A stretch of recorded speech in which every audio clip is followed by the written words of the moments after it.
سورہ یاسین آیت نمبر 7۔ اعوذ باللہ السمیع العلیم من الشیطان الرجیم، بسم اللہ الرحمن الرحیم۔ لقد حق القول، تحقیق ثابت ہو گئی یہ بات، علی اکثرہم، ان میں سے اکثریت، فہم پس وہ، لا یؤمنون، ایمان والے ہی نہیں ہوں گے، وہ ایمان لائیں گے ہی نہیں۔ یہ بات ثابت ہو چکی، اس بات کے شک، اس پر کوئی شک نہ کرے، یہ بات ثابت ہے کہ ان میں سے اکثریت، بہت سارے ایسے ہیں جو کہ ایمان ہی نہیں لائیں گے۔ اب بتایا یہ جا رہا ہے کہ اکثریت ایمان والی نہیں ہوگی، یہ اللہ کی طرف سے خبر دی جا رہی، اور یہ خبر سچی ہے، یہ کنفرم بات ہے۔ اب یہ بہت ہی الارمنگ بات ہے کہ اکثریت ایمان والی نہیں ہوگی۔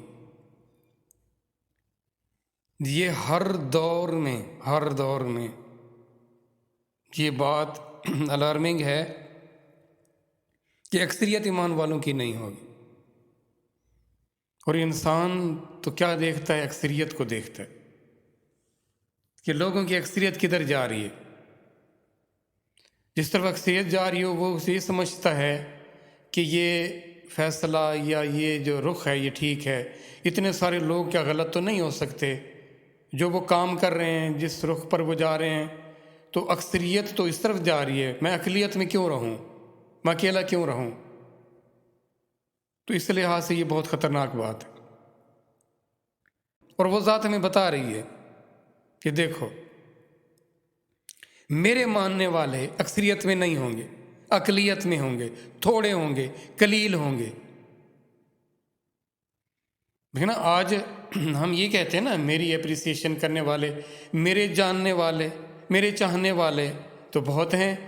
ہم یہ نہیں کہتے کہ ہم میرے تھوڑے ہیں، بہت نہ ہونے جتنے، لیکن وہ رب کی ذات کیا کہہ رہی ہیں کہ میرے ماننے والے اکثریت میں نہیں ہوں گے، تھوڑے ہوں گے۔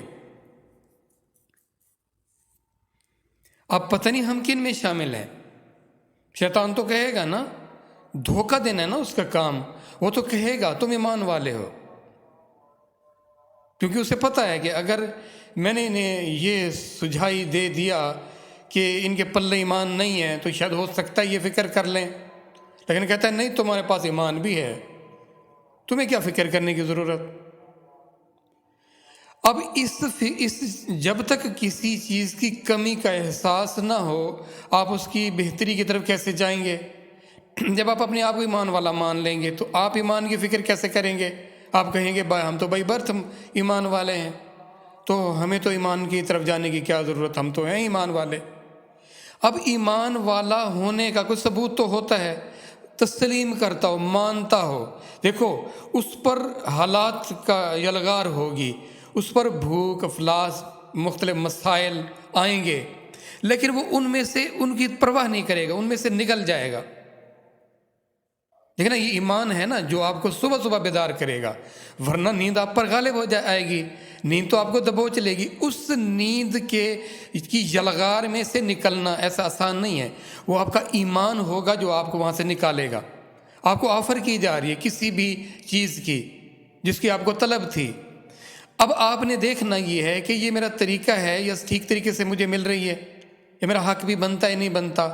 تو یہ کون فیصلہ کرے گا؟ یہ آپ کا ایمان آپ کو اندر سے طاقت دے گا کہ دیکھ اس طرف نہ جا، تو نے اس کی طرف نہیں جانا، موقع ہے لیکن روکے گا کون؟ آپ کا ایمان روکے گا۔